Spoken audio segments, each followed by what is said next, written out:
हुकूमत और एफबीआर ने टैक्स नेट को बढ़ाने और मुल्क की तारीख का सबसे बड़ा यानी 13,000 अरब रुपए का टैक्स टारगेट हासिल करने के लिए टैक्स निज़ाम में नॉन फाइलर्स की कैटेगरी को मुकम्मल तौर पर ख़त्म करने और टैक्स चोरी करने वाली कंपनियों के खिलाफ मजीद सख्त इकदाम का ऐलान कर दिया है। 14 अक्टूबर की डेडलाइन के बाद हुकूमत कार्रवाई करने का ऐलान कर रही है। इसके साथ साथ आज चेयरमैन एफबीआर और वजीर खजाना ने प्रेस कॉन्फ्रेंस की मुख्तलिफ कंपनीज की डिटेल्स बताई कि कैसे जो रजिस्टर्ड कंपनीज हैं वो टैक्स चोरी कर रही हैं। Steel, cement, battery, beverages, textile, इन कंपनीज के बारे में बताया, सख्त एक्शन लेने का कहा और जो प्रोसीडिंग्स होंगी ये भी कहा कि वो क्रिमिनल प्रोसीडिंग्स होंगी, गिरफ्तारियां हो सकती हैं।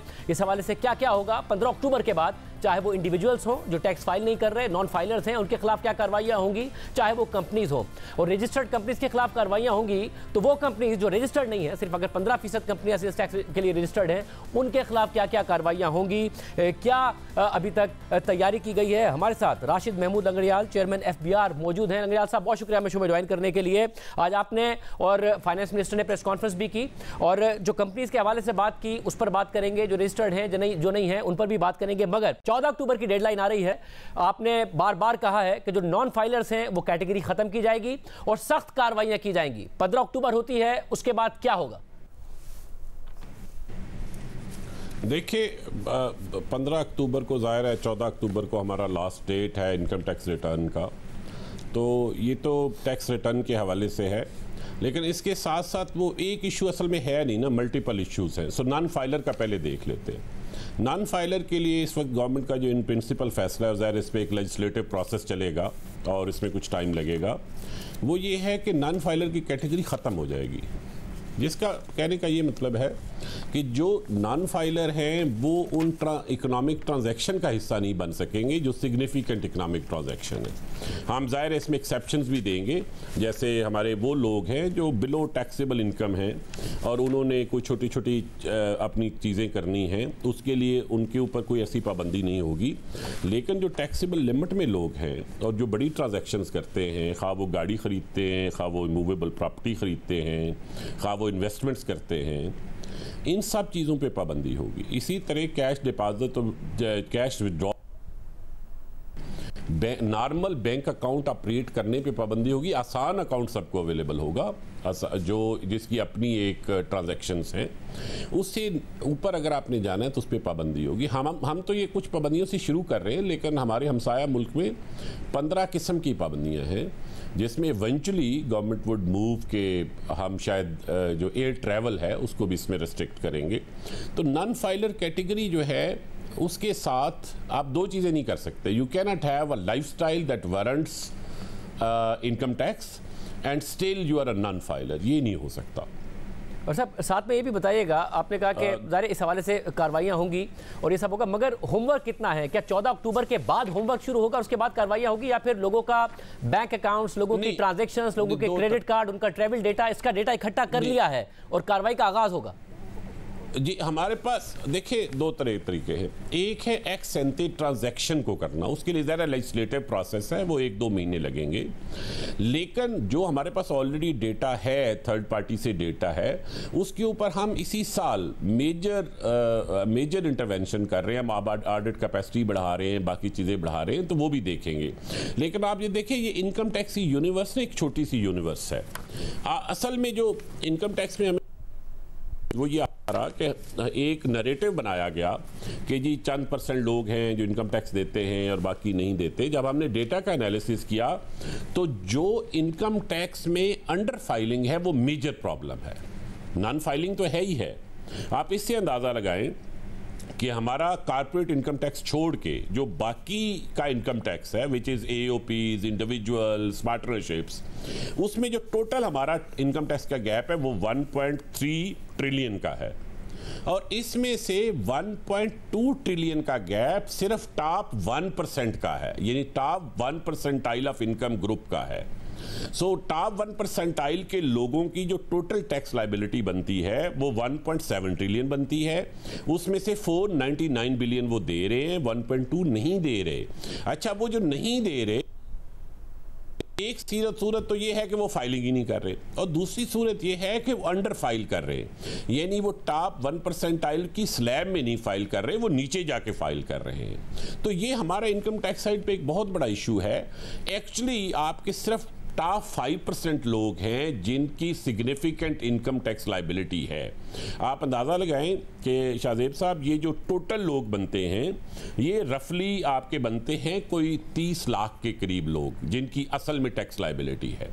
30 लाख हाउस होल्ड आप कह लें। आप दूसरी तरफ अंदाज़ा लगाएं, हमने दूसरा डेटा भी देखा, इस मुल्क में सिर्फ 40 लाख घर ऐसे हैं जिसमें एयर कंडीशनर लगा हुआ है। इस मुल्क में जिसमें इतनी गर्मी है, इसमें अगर कोई बंदा एयर कंडीशनर नहीं लगाता तो वो अमीर आदमी नहीं है, उसकी income tax liability can not be significant, वरना वो सबसे पहले तो अपने घर का ख्याल करता ना। तो ये 40 लाख घर या 35 लाख घर हैं, इन्हीं से मैक्सिमम हमारा टैक्स है जो इनकम टैक्स वाली साइड। अच्छा, मगर इसमें से कितने हैं जो पहले से फाइलर्स नहीं हैं या इनकम टैक्स नहीं दे रहे हैं? क्योंकि ये बार बार एतराज होता है कि जो एक दफ़ा सिस्टम में आ जाए उसी के ऊपर बहुत ज़्यादा सख्ती की जाती है, जो सिस्टम से बाहर है उनके ऊपर सख्ती नहीं हो रही होती है। तो क्या जो सिस्टम में है, आप कह रहे हैं वही बहुत ज़्यादा या तो अंडर फाइल कर रहे हैं, जो उनकी टैक्स लायबिलिटी बनती है उसके मुताबिक नहीं दे रहे हैं सिस्टम में आने के बावजूद, या जो सिस्टम से बाहर है वो बहुत बड़ी तादाद है जिसके ऊपर आप क्रैकडाउन करेंगे? सर, क्योंकि हमारे पास ना ये देखना सिस्टम के बाहर का एग्जैक्ट नहीं है, लेकिन इसमें से मेजॉरिटी वो हैं जो अंडर फाइल कर रहे हैं। नॉन फाइलर भी बहुत बड़ा प्रॉब्लम है, लेकिन जो अगर हम नंबर ऑफ इंडिविजुअल के हिसाब से देखें तो नॉन फाइलर बड़ा प्रॉब्लम है। टैक्स लायबिलिटी के हिसाब से देखें तो अंडर फाइलिंग सबसे बड़ा प्रॉब्लम है। हमारे यहाँ एक वो नरेटिव जो है वो, क्योंकि हमारे पावरफुल क्लासेज उसे डिक्टेट करती है, वो ये बनाया गया कि जी 2% लोग टैक्स देते हैं और बाकी तो कोई टैक्स नहीं देता। ये बात दुरुस्त है कि कम लोग टैक्स देते हैं, लेकिन जितना हम गरीब मुल्क हैं हमारे बहुत थोड़े लोगों का टैक्स बनता है। वो जो बहुत थोड़े लोग हैं वो अंडर फाइलिंग कर रहे हैं, मेल प्रॉब्लम वहां से अराइज हो रही है। आप दूसरी तरफ सेल्स टैक्स में देखें ना, मतलब मैं ये सेल्स टैक्स पे आ रहा हूं। जब आज जो आप लोगों की आज जो आपकी प्रेशर थी उसमें जो एक नंबर दिया फाइनेंस मिनिस्टर ने, उन्होंने कहा कि 7 ट्रिलियन की अगर हमारे पास टैक्स चोरी है तो उसमें से आधी सेल्स टैक्स की मद में है, यानी तकरीबन 3.5 ट्रिलियन की। और जब कंपनीज की बात हो रही थी तो आपने जो मुख्तलिफ कंपनीज बताई, आप नाम नहीं ले रहे थे मगर आप जिक्र कर रहे थे एक आध कंपनी के अलावा आपने नाम नहीं लिया, कि बड़ी बड़ी कंपनीज हैं, स्टील में, सीमेंट में, बैटरी में, बेवरेजेस में, टेक्सटाइल में, जो बड़ी बड़ी नामवर कंपनियां हैं जो रजिस्टर्ड भी हैं, उसके बावजूद एक मैसिव अमाउंट है जिसकी वो टैक्स चोरी कर रही हैं। आपने वार्निंग भी दी उनके जो मुख्तलिफ CFOs हैं, CEOs हैं कि आप साइन ना कीजिएगा, अगर आपने साइन कर दिया तो फिर आपके खिलाफ क्रिमिनल कार्रवाई होगी। ये क्या कहानी है और क्या होने जा रहा है इस पर? देखें, अब हुआ ये कि हमने ये किया, यहाँ मैंने आने के बाद यहाँ FBI में बड़े अच्छे अच्छे अफसर हैं, उनकी एक टीम इकट्ठे की। ये वो लोग थे जो डेटा से ज़रा वक्फियत रखते थे और डेटा एनालिसिस को समझते थे। कुछ हमारे साथ कोई कंसल्टेंट भी थे। हमने ये किया कि जो इनकी डिक्लेयर्ड सेल्स टैक्स रिटर्न ना, उनका मुवाजना किया आपस में। मैं अगर आप कहेंगे तो मैं आपको उसकी डिटेल भी भिजवा दूंगा। आप मेरे पास है डिटेल्स, आप आवाम के साथ भी शेयर कर सकते हैं। सेम सेक्टर में जी बिल्कुल करेंगे। सेम सेक्टर में स्टील है फॉर एग्जांपल, एक कंपनी ये कहती है कि मेरा इनपुट टैक्स है वो 7% है, दूसरी कंपनी कहती है 21%। Input tax is a proxy for the input that you have used. अब अगर इतना डिफरेंशियल हो तो दोनों कंपनीज मार्केट में नहीं रह सकती। एक का फिर कास्ट बहुत ज्यादा है। इसका मतलब क्या है कि या वो सेल को सप्रेस कर रहे हैं और उनका इनपुट टैक्स की रेशियो बढ़ रही है, या वो इनपुट के रॉन्ग क्लेम्स डाल रहे हैं। इसके अलावा कोई सूरत नहीं है। इसी तरह जब हम देखते हैं बैटरी के सेक्टर में, तो जो हमारा बेंचमार्क या बेस्ट प्रैक्टिस है इंडस्ट्री में वो 8% है, लेकिन 15% पे वो चले जाते हैं। आप इससे अंदाज़ा लगाएं कि जब हमने सीमेंट में देखा तो सीमेंट में आप कोल जो है वो एक एज ए ईंधन इस्तेमाल होता है, तो कोल की एक रेशो होनी चाहिए ना कि आप कितना सीमेंट प्रोड्यूस करते हैं। तो जब हमने आप कोल क्योंकि डिफरेंट टाइप का होता है तो उसकी प्राइस भी डिफरेंट होती है। तो जब हमने बेस्ट प्रैक्टिस देखा, और वो बड़ी कंपनी है, वो भी कोई छोटी कंपनी नहीं है, और हमने साल पूरे का डेटा देखा, हमने एक महीने का नहीं देखा ताकि उसने जी कोल पहले खरीद लिया था बाद में खरीद लिया था वो इश्यूज ना है। तो जो अच्छी प्रैक्टिस वाली कंपनी है वो कह रही है कि अगर मैंने 1 टन का सीमेंट प्रोडक्शन करनी हो तो मेरा जो कोल पे खर्चा आता है वो 3500 या 3600 आता है। दूसरी कंपनी कह रही है जी कि मेरा 5000 आता है। अगर ये रेशो हो तो उसको या तो सीमेंट के बैग की प्राइस में रिफ्लेक्ट होना चाहिए, और ये सिमिलर सीमेंट की अब हम बात कर रहे हैं। अच्छा, बैग क्योंकि कंपेटिटिव है, सेम मार्केट में है, तो ये पॉसिबल नहीं है कि ये डिफरेंशियल हो। सो जो कंपनी कह रही है मेरा 5000 खर्चा आता है, वो दरअसल सेल को सप्रेस कर रही है या कोयले को कहीं और बेच रही है। बुक यहां कर रही है, बेच कहीं और रही है।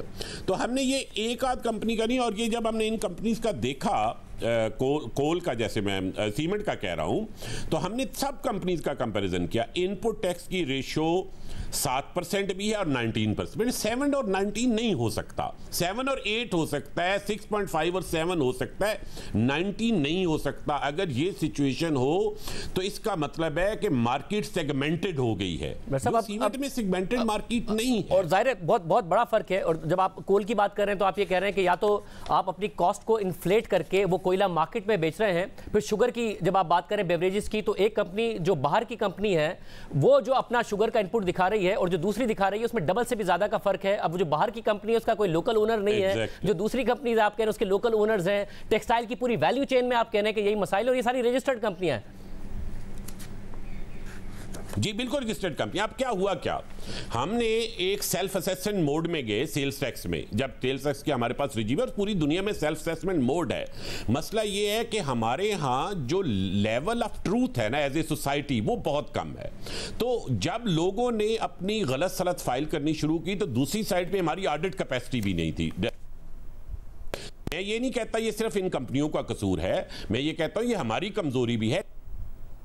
कमजोरी का ये मतलब नहीं है कि इन कंपनीज ने अपनी ऐसी रिटर्न्स जमा करानी है जो ब्लेटेंटली रॉन्ग हो।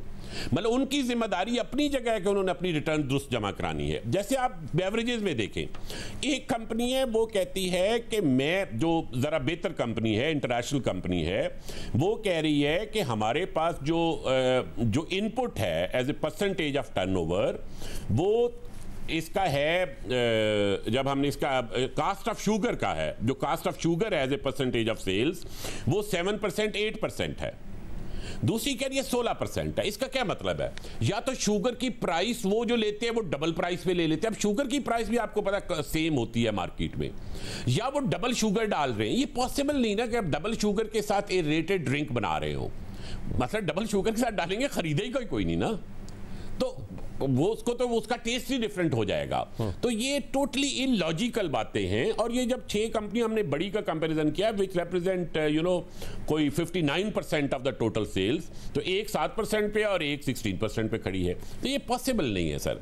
तो असल में जो इशू था वो ये था कि हमारे, आपको पता है पब्लिक सेक्टर में उससे एनालिटिक्स की कैपेसिटी की कमी थी। हमने को 2 महीने से लोगों को लगाया, उन्होंने डिटेल डेटा, और इसमें से कोई डेटा ऐसा नहीं जो FBR का हो या मार्केट इंफॉर्मेशन हो, ये डिक्लेयर्ड सेल्स का डेटा है जिसकी हम बात कर रहे हैं। तो डिक्लेयर्ड सेल इन्होंने खुद साइन ऑफ किया है। अब मसला ये है, जो आज मैं बात कर रहा था, वो ये कह रहा था कि अंडर सेल्स टैक्स लॉ के तहत गलत डेटा देना एक क्रिमिनल ऑफेंस है। और ये देखिए सेठ का तो फायदा हो रहा है, लेकिन जो हमारे बेचारे CFOs वहाँ हैं, CEOs हैं, जो ऑथराइज्ड ऑफिसर्स हैं, वो उसे साइन ऑफ करके दे रहे हैं। इनके खिलाफ कल एक्शन होगा तो उनकी फैमिली कहेंगे कि हमने हमारा तो, लेकिन आप प्रैक्टिकली देखें इसका मतलब क्या है। इनपुट टैक्स एडजस्टमेंट और रिफंड में कोई फर्क नहीं in terms of loss to the national exchequer. यानी जिस तरह कोई बंदा बैंक में जाके डकैती करे या इनपुट टैक्स का क्लेम ज्यादा डाले, इन दोनों में कोई फर्क नहीं अगर उसने नीयत से गलत डाला है। और इन सारे केसेस में लग रहा है कि नीयत से गलत डाला गया है। अच्छा, अब ये ज़ाहिर इंडिविजुअल केसेस में एविडेंस बिल्ड करेंगे। हमने इसलिए आज किसी कंपनी का नाम भी नहीं लिया, वो हमारा एक पूरा विंग है, उसको ऑथराइज कर दिया गया है कि वो अपना एक्शन लें। लेकिन अगर हम नहीं करते और इसे एक्सेप्ट कर लेते हैं ऑन द फेस वैल्यू, तो हमारी नेग्लिजेंस है। तो हम सोसाइटी में जिन चीज़ों को क्राइम समझते हैं, क्राइम नहीं समझते इनपुट टैक्स एडजस्टमेंट। इसमें फ्लाइंग इनवॉइसेस भी है, ये जो माजी का है जितना भी डेटा, अब जाहिर है आप जिसको कहने के हमारी तरफ से भी कमजोरी होगी, एफबीआर की तरफ से कमजोरी का नहीं, माजी में मिली भगत का इल्जाम लगता रहा है कि जी वहां से भी ऑफिसर्स मिली भगत करते हैं, यहाँ से कंपनीज भी जो है वो अपना जो डेटा है उससे टैक्स चोरी कर रही होती है। नाउ जब आप वार्निंग दे रहे हैं आइंदा के लिए, तो ये जो माजी का डेटा आपने इकट्ठा करके अदाद शुमार रखें, उस पर भी कार्रवाई होगी? आप आइंदा के लिए कह रहे हैं कि अपने अकाउंट्स को ठीक करें, सही तरीके से टैक्स जमा कराएं ताकि इस लायबिलिटी से बच सके? सर देखें, माजी पे भी देखें, एमनेस्टी देने का तो किसी को राइट नहीं है। लॉ में जो क्राइम है उसको खत्म नहीं किया जा सकता, लेकिन ये इतना नंबर ऑफ ह्यूज हर महीने सेल्स टैक्स रिटर्न आती है, तो हमारी जो करंट कैपेसिटी है उसको इन्वेस्टिगेट करने की और प्रोसिक्यूट करने की वो लिमिटेड है। बट मसला ये नहीं होता कि आप हर केस को प्रोसिक्यूट करें, होता ये रहा है कि हम कुछ केसेस में भी पूरी प्रोसिक्यूशन नहीं करते रहे। तो जब हम कुछ केसेस में करेंगे तो it will work as a deterrence. Deterrence ज़रा पास्ट के लिए नहीं हो सकता, फ्यूचर के लिए होगा, बट एमनेस्टी किसी को भी नहीं है। अगर अब भी 15 को जो सेल्स टैक्स रिटर्न आनी है वो बेहतर हो जाती हैं, तो उससे जाहिर है वो चोरी का लेवल कम हो जाएगा और आपका जो टैक्स फ्रॉड है उसका लेवल कम हो जाएगा। तो हमें दोनों साइड पे देखना है। पास को हम बिल्कुल एमनेस्टी नहीं दे सकते, लेकिन पास के ऊपर एक्शन को हम एज ए डिटरेंट यूज करेंगे to improve ex ante behaviour and authorised officers and sets and AOPs कि वो अपनी रिटर्न को बेहतर कर लें।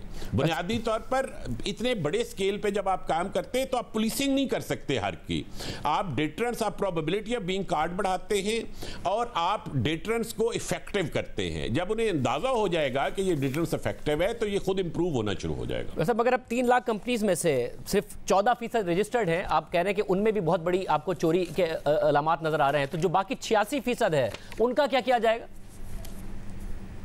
मैं सर बताता हूं, देखिए जब हम कहते हैं ना 14% कंपनीज रजिस्टर्ड है, but they represent 2/3 of the universe. जब हम मैन्युफैक्चरिंग में कहते हैं ना कि 14% सिर्फ रजिस्टर्ड है, वो आपने हमारा डेटा देखा होगा, तो इसका ये मतलब नहीं कि ये 14% ऑफ वॉल्यूम है। वॉल्यूम ये मेजॉरिटी है, तो ये मेजॉरिटी वाले वॉल्यूम का, तो इसका ये मतलब नहीं बाकी को छोड़ देंगे सर। बाकी कुछ तो बहुत छोटे यूनिट है, लेकिन जो यूनिट, जिन यूनिट्स का मैन्युफैक्चरिंग साइड पे 2,50,000 से ज्यादा की जिनका सेल होगी, उनके खिलाफ हम गवर्नमेंट से रिक्वेस्ट की है और इंशाल्लाह कैबिनेट के पास जा रहे हैं। हमने असम्बलीज वगैरह ड्राफ्ट कर लिए हैं। हम उनके अगेंस्ट मैसिव कोर्सिव पावर लेंगे। इसमें बैंक अकाउंट भी फ्रीज होंगे, प्रॉपर्टीज भी अटैच होंगी, प्रेमिसेस भी सील होंगे, और लेकिन उसका एक प्रोसेस होगा। इन कंपनीज को नोटिस जाएगा, क्यूरेटिव टाइम दिया जाएगा, उसके बाद एक कमेटी होगी जो बैठेगी जिसमें चेंबर का नुमाइंदा भी बैठा होगा और उनको मौका दिया जाएगा कि वो साबित करें कि हम बहुत छोटा यूनिट है, हम लायबल नहीं है to be sales tax registered. अगर वो लायबल नहीं तो उनके खिलाफ कोई कार्रवाई नहीं होगी। लेकिन नाउ आपको पता है आजकल तो बहुत टेक्निक्स है, लोगों ने सारे अपने बिजनेस से सोशल मीडिया पे जो अभी मैंने गुजरांवाला में एक एक्सरसाइज कराई, हमने सिर्फ सोशल मीडिया पे जो नोन डेटा था उसको जब कंपेयर किया सेल्स टैक्स के रजिस्टर्ड डेटा में, तो वो ज्योग्राफिकली आप ये समझिए कि बिल्कुल ज्योग्राफिकल क्यूबिकल में आपको पता चल जाता है ये अनरजिस्टर्ड है। तो मॉडर्न टेक्निक्स, डिजिटलाइजेशन की, एआई की टेक्निक्स और फील्ड की कैपेसिटी बढ़ा के हमने गवर्नमेंट से ये भी रिक्वेस्ट की है और होपफुली गवर्नमेंट हमारे साथ करेगी। हमारे जो ऑफिसर्स हैं ना फील्ड में, एक तो बहुत लो पेड है, आपको अंदाजा नहीं होगा, हमारा जो यंग अफसर ज्वाइन करता है उसकी 1,11,000 सैलरी है। गवर्नमेंट ने, प्राइम मिनिस्टर साहब इज काइंड, उन्होंने कहा जी बिल्कुल आप इनको इंसेंटिव पैकेज भी दें, इनको हम मोबिलिटी भी देंगे ताकि they are able to go out in the field and do the field work. 20-22 सालों से एफबीआर के आईआरएस के अफसरान को इनेबल ही नहीं किया गया कि अपना फील्ड वर्क कर सके। तो इंशाल्लाह एक कंप्रीहेंसिव ट्रांसफॉर्मेशन प्लान बना है जिसमें पीपल भी है, प्रोसेस भी है, टेक्नोलॉजी भी है। टेक्नोलॉजी यानी डिजिटलाइजेशन का काम करेंगे, प्रोसेस ये जो पॉलिसी चेंजेस है वो लेके आएंगे और एचआर के इंसेंटिव स्ट्रक्चर ऐसे क्रिएट करेंगे कि वो जाके काम करें। हम बहुत इनोवेटिव मॉडलिंग उसकी कर रहे हैं इस वक्त और इंशाल्लाह 1-2 महीने के अंदर इसकी अप्रूवल्स हमें कैबिनेट से मिल जाएंगी। अब जो आपका फर्स्ट क्वार्टर जो फर्स्ट क्वार्टर का टारगेट था उसमें आपने सितंबर में इंप्रूवमेंट दिखाई, उसको लिमिट किया 93 अरब रुपए तक, बट इनकम टैक्स में इंप्रूवमेंट है, बस सेल्स टैक्स आप कह रहे हैं कि इस पर कार्रवाई कर रहे हैं, वहां पर शॉर्टफॉल था, फेडरल एक्साइज ड्यूटी और कस्टम्स ड्यूटी। अब कस्टम्स होता है कि जी इंपोर्ट का जो डेटा है चाइना का लें तो अलग आता है, हमारे यहाँ अंडर इनवॉइसिंग की वहां भी शिकायत आती है, इस हवाले से आप क्या कर रहे हैं? सर जो आपका कस्टम्स का देने देखे ना, एक तो हमारा स्मगलिंग का बहुत बड़ा इशू है कस्टम साइड पे, कुछ 750 बिलियन का इशू है। हमने उसका भी एक comprehensive plan anti smuggling strategy बनाई है, उसमें हम नई पोस्टें बना रहे हैं, हम इंडस के ब्रिजेस के ऊपर कोई नए चेक पॉइंट्स बना रहे हैं, डिजिटल एनफोर्समेंट स्टेशन बना रहे हैं। इंशाल्लाह उसके बाद आपकी बहुत सारी स्मगलिंग जो आपके इकोनॉमिक सेंटर्स में जाती है वो रुक जाएगी। लेकिन जो बड़ी हम इंटरवेंशन कर रहे हैं वो कर रहे हैं कस्टम्स की पोर्ट्स के ऊपर, उस पर काम हो रहा है, इंशाल्लाह दिसंबर तक वो फंक्शनल हो जाएगी। हमारा मसला ये था कि कस्टम की पोर्ट के ऊपर दो चीजें होती थी, एक मिस डिक्लेरेशन होता था, आपने चीज कोई मंगाई डिक्लेयर कुछ और दे दी। दूसरा ये होता था कि आप अंडर इनवाइसिंग करते थे, उसकी प्राइस वगैरह कम कर देते थे, उसकी कैटेगरी चेंज कर देते थे, प्राइस कम कर देते थे। तो दो हमारे मेन ऑपरेटर होते हैं अप्रेजमेंट में, एक जिसे हम अप्रेजर कहते हैं और एक जिसे एग्जामिनर कहते हैं। हम इन दोनों को फेसलेस कर रहे हैं। मैं आपको ये बताऊं, कोई इंपोर्टर ये रिस्क नहीं लेता कि वो जब कंटेनर मंगाए तो उसे अगर जब तक उसका हो चुकी हो कलूजन की तो वो ये रिस्क नहीं लेता। तो हम ये जो कलूजन की कोऑर्डिनेशन इसको ब्रेक कर रहे हैं। अभी हम ये करेंगे कि हम ये हमारे पास ये 450 जो अप्रेजर्स हैं इसका एक पूल क्रिएट कर देंगे और इनको हॉल्स में बिठाएंगे, सैनिटाइज्ड हॉल्स में। जब ये हॉल के अंदर चले जाएंगे इनके पास फोन भी नहीं होगा और इनको जो जीडी है वो तब एलोकेट होगी जब ये अपने टर्मिनल पे बैठ जाएंगे। अब टर्मिनल पे जब तक ये बैठे नहीं, इंपोर्टर को नहीं पता उनका कौन सा अप्रेजर होगा। So basically we are creating a coordination failure in corruption collusion. तो इसे हम फेसलेस एग्जामिनेशन, बट बेसिकली क्योंकि आप रैंडमली उसको जीडी असाइन कर रहे हैं, उसको पता ही नहीं कि मैंने किस इंपोर्टर का मैंने देखना है, और जब वो उसने अपना प्रोसेस शुरू किया है उसके बाद इंपोर्टर उससे राब्ता नहीं कर सकता, हमने उसकी कम्युनिकेशन ही खत्म कर दिया बाहर से। तो इसके नतीजे में एसेंशली हम वो जो कलूजन का नेटवर्क है तोड़ देंगे। कलूजन का नेटवर्क तो टूट जाएगा, आप पीछे सिर्फ ये खतरा रह सकता है कि वो काम अच्छे तरीके से ना करे, स्टेट का इंटरेस्ट प्रोटेक्ट ना करे, या वो बहुत ज्यादा। तो उसके लिए क्योंकि हमारे पास एग्जिस्टिंग सिस्टम में उनके प्रोसेस थ्रूपुट टाइम्स मौजूद हैं, तो हम उसके साथ कंपेयर करेंगे और एक थर्ड लेयर क्रिएट करेंगे। देखिए 450 हमारे पास अप्रेजर है ना, किसी भी सिस्टम में, लार्ज सिस्टम में 10-12 ईमानदार अच्छे लोग मौजूद होते हैं, वो खा अप्रेजर लेवल पे हो या सीनियर लेवल पे हो। तो हम रैंडमली जो ये काम करेंगे उसको थर्ड पार्टी असेसमेंट भी कराएंगे कि उस काम की क्वालिटी ऐसी है। तो इंशाल्लाह सर ये अगर आप ट्रांसफॉर्मेशन प्लान अगर आपका एक नज़र गुजरा हो तो उसमें आप देखिएगा इन तमाम चीज़ों के लिए हम एक कंप्रीहेंसिव एजेंडा ला रहे हैं जिसमें कि इन प्रिंसिपल हमें अप्रूवल मिल चुकी है और अब ज़ाहिर है कैबिनेट और लेजिस्लेटिव प्रोसेस चलेगा। इसमें 2-3 मिनट देखें, टैक्स ट्रांसफॉर्मेशन जो है ना ये और मुल्कों में हुई है, बहुत अच्छी हुई है।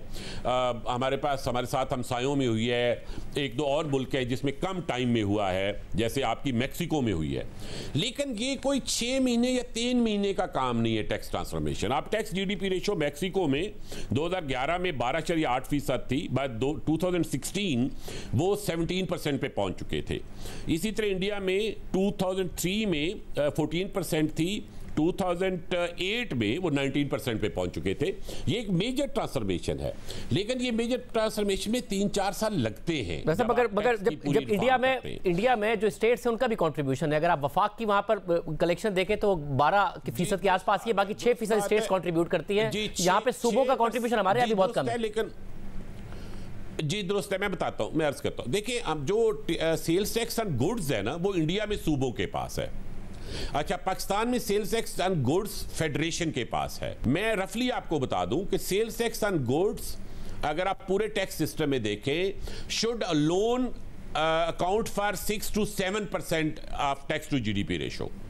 अच्छा, इस वक्त हम फेडरेशन के पास है ये यहाँ पे, लेकिन हम 3% पे पहुंचे। हमारी 106 ट्रिलियन की रफली जीडीपी साइज है, तो उसमें से जब हम 3.1 ट्रिलियन करते हैं तो हम रफली 3% के ऊपर हैं। हमें फेडरेशन को 6% पे जाना है। इसका ये मतलब नहीं है कि उन्हें नहीं जाना चाहिए, सूबों को नहीं। सूबों का जो टोटल पोटेंशियल है agriculture income tax, property tax और सेल्स टैक्स सर्विसेज डाल के वो 3% है। सो अगर हम ऐसे सोचें कि फेडरेशन और सूबों ने मिलके 18% का टैक्स जीडीपी रेशियो अचीव करना है, तो इसमें से 3% उन्होंने करना है, 15% फेडरेशन ने करना है, 15 में से 1% आप समझे पेट्रोलियम डेवलपमेंट लेवी का है। बाकी ये जब 7 ट्रिलियन का गैप हम फिल कर लेंगे तो हम 14% of tax to GDP ratio पे पहुंच जाएंगे इन फेडरेशन अलोन।